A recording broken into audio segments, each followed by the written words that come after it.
Le lendemain d'ailleurs du US Open, une anecdote, c'est que je me suis réveillée et j'ai vraiment eu la pensée, maintenant je peux mourir parce que moi j'ai fait quelque chose par moi-même. Je ne suis plus la fille d'eux, je suis quelqu'un par moi-même. Une belle photo. Évidemment, j'étais très très proche de mes parents. Maman a été toujours la compagne qui m'accompagnait dans la plupart de mes championnats, jusqu'à pratiquement 20 ans. Et le technicien, par contre, était papa, qui est un grand technicien, évidemment, au tennis déjà. Mais il s'est passionné pour la technique du golf, avec lisant tous les livres de Ben Hogan. Et il s'est mis au golf, il a quand même eu 6 handicaps, ce qui est quand même un très bon, surtout très technicien. Maman, à 16 ans, elle a gagné le Girls, quand même, ce qui était extraordinaire. Et à 19 ans, elle a gagné le British. Ça m'a aidé dans le sens de la discipline qu'ils avaient. Ils avaient sûrement beaucoup de discipline. C'est sûr, il faut s'accrocher. Rien n'est impossible dans la vie. Jamais baisser les bras. Tout ça, c'est les qualités qu'ont les grands sportifs, je crois. C'est pas évident d'être fille de champion. Heureusement, j'ai suffisamment de caractère pour avoir passé ce cap. Ah, championnat du monde. Ben, la grande Bibiche, qui est, évidemment, tout le monde la connaît, malheureusement a disparu il y a quelques années. Et ensuite, à côté d'elle, c'est moi. Lali Segar, qui est la grande dame du golf, évidemment, que tout le monde connaît, non seulement comme championne, parce qu'elle a gagné le British, et c'est elle qui a organisé le premier championnat du monde avec toutes ses connaissances, ce qui était merveilleux.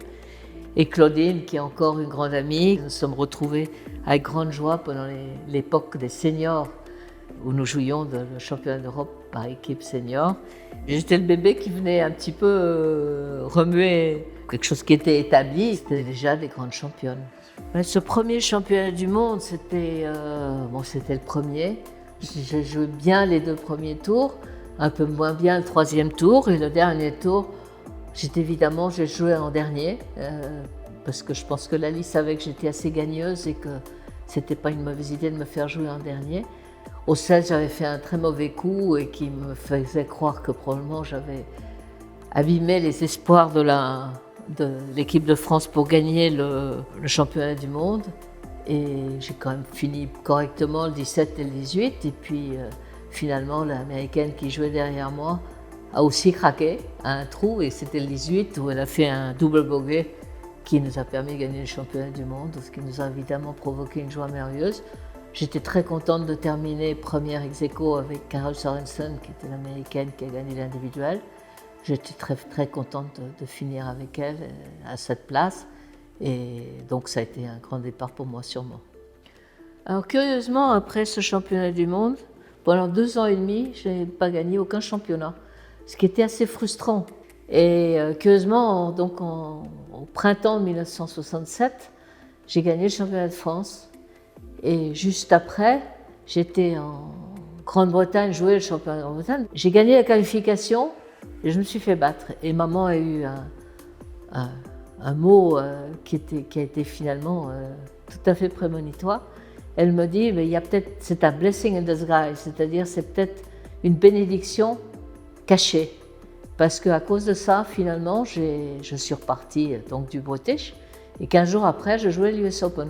Je dis à mes parents, j'ai 21 ans, j'aimerais bien y aller toute seule, parce que j'ai du caractère et que j'aime bien aussi prouver moi-même que je pouvais faire quelque chose toute seule sans être toujours accompagnée par mes parents. Et je suis arrivée donc toute seule, j'étais voir, c'était une semaine à l'avance, et puis le championnat, les autres sont arrivés le lundi comme d'habitude. Le mardi, c'était mon anniversaire, mes 22 ans. Puis je suis arrivée au jeudi où, au bout d'un tour, j'étais relativement bien classée, mais surtout au bout de 2 tours, j'avais 5 points d'avance sur tout le monde. Et alors à l'époque, on ne téléphonait pas. En Europe, c'était pas si facile. Alors je téléphone à mes parents quand même le 2e jour, je dis écoute, je joue bien. Eux, je ne sais même pas s'ils avaient des nouvelles, bon, pour leur donner des nouvelles en tout cas. Ils me disent bon, je vous rappellerai dimanche quand j'aurai fini. Pour le moment, je suis en tête de 5 points. Au bout de 3 tours, j'ai quand même pas résisté alors. Les rappeler de nouveau en disant que j'avais encore 5 points d'avance. Et puis le dernier tour, quand j'ai téléphoné, évidemment, ils étaient très émus, surtout que mon père, c'était son anniversaire. Donc j'ai dit, j'ai un beau cadeau d'anniversaire. J'ai gagné le US Open. Alors évidemment, pour lui, c'était aussi merveilleux. C'était à peu près exactement 40 ans après le moment où il a gagné, lui, l'US Open au tennis. Donc c'était évidemment un grand moment pour nous. Je jouais avec Margie Masters, qui est une Australienne, qui est une très bonne joueuse évidemment, et elle a fait 7 au premier tour. Donc j'avais 7 points d'avance finalement et 17 trous à jouer. Et malgré cette avance, j'ai fini par avoir plus qu'un un coup d'avance et 3 trous à jouer. Et le 17 était un dogleg vers la gauche. Et je dois dire que j'ai coupé un peu plus que je le voulais, mais j'ai quand même coupé. J'ai mon petit pool basque qui est ressorti et j'avais finalement un coup pas très long, je crois qu'un fer 7, alors que si on était à droite, ce que la plupart des gens faisaient, c'était peut-être un fer 4, avec un lac devant le green et pas très facile. Je me suis mis à peu près 3 mètres du trou et j'ai joué un peu à mon style de jeu, assez en attaquant la balle pour le putting. Et j'ai entré la balle donc avec un birdie. Donc ça m'a permis d'avoir 2 coups avant le dernier green. Et alors le 18, c'était un par 3 assez long, genre faire 2, faire 3. Heureusement, j'ai fait un coup correct. Je trouvais sur le green à peut-être 8 mètres du trou. J'ai poté, je me suis trouvé vraiment, je pense que ça devait être à 30 cm, d'après ce que j'ai vu, surtout sur le film. Et quand je me suis trouvé devant cette trou, j'ai dit j'ai 2 potes pour gagner le US Open. Mais si je rate ce pote, je vais me retrouver de la même distance de l'autre côté. C'est des idées qui vous passent par la tête à ce moment-là. Heureusement, j'ai entré le pote, parce qu'autrement, ça aurait été peut-être plus proche. Je me suis dit, est-ce que j'essaie de m'approcher du trou? À 30 cm, je ne peux pas quand même rapprocher du trou. Donc voilà, j'ai entré le pote, heureusement. Le lendemain, d'ailleurs, du US Open, une anecdote, c'est que je me suis réveillée et j'ai vraiment eu la pensée, maintenant je peux mourir parce que moi, j'ai fait quelque chose par moi-même. Je ne suis plus la fille d'eux, je suis quelqu'un par moi-même. Le British, ça c'est évidemment un championnat qui m'était très à cœur parce que maman l'avait gagné. Donc d'ailleurs, nous sommes la seule mère et fille qui ait gagné le British, qui est aussi encore une fierté. Je ne sais pas si ça sera battu un jour. Et j'étais 6 fois le jouer, maman a assisté aux 6 fois. Et je pense pour elle, ça devait être un peu frustrant. J'ai gagné la qualification plusieurs fois, donc juste avant le US Open aussi, où j'ai été battue au premier tour.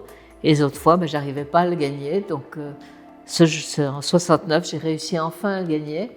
Et ça a été très, très émouvant pour toutes les deux, je pense.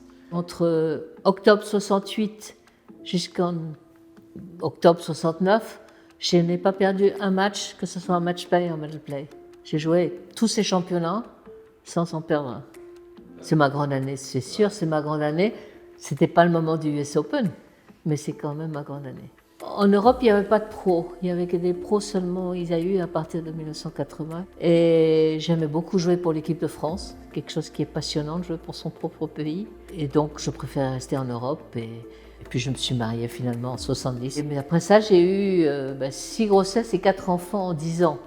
Donc, j'ai réussi à jongler un petit peu entre ça et mon golf. J'ai vraiment plus beaucoup joué à ce moment-là, jusque dans les années presque 2000. Où je me suis dit, j'étais senior, et je me dis, pourquoi est-ce que je ne m'y remets pas un petit peu? La première fois que j'ai joué un championnat donc sérieux, c'est le championnat d'Espagne international à la Manga, et j'ai fait une carte qui était de 100. Puis j'ai regardé ma carte, je dis, qu'est-ce que je fais? Est-ce que j'abandonne le golf définitivement, ou est-ce que je la rends et j'essaie de m'améliorer? Puis à la suite de ça, un tout petit peu plus tard, j'ai été prise dans l'équipe de France Senior, avec Odile Semleng justement comme capitaine. Et après ça, 1 an ou 2 plus tard, Odile ne voulait plus être capitaine, donc j'ai été nommée capitaine de l'équipe. Et en 6 ans, nous avons gagné 5 fois le championnat d'Europe, avec quelqu'un comme Claudine Cross évidemment, qui était merveilleux de la retrouver dans une équipe et gagner un championnat d'Europe avec elle, ça a été aussi merveilleux. Et ça a été des très très très bons moments aussi, avec évidemment en complément le trophée Simone Thion de la Chaume que j'avais organisé en l'honneur de maman et qui m'a fait très plaisir de l'organiser parce que je crois qu'elle mérite cet hommage. La dernière photo rappelle beaucoup de souvenirs parce que quand j'avais gagné le US Open, papa trouvait absolument que je méritais une décoration.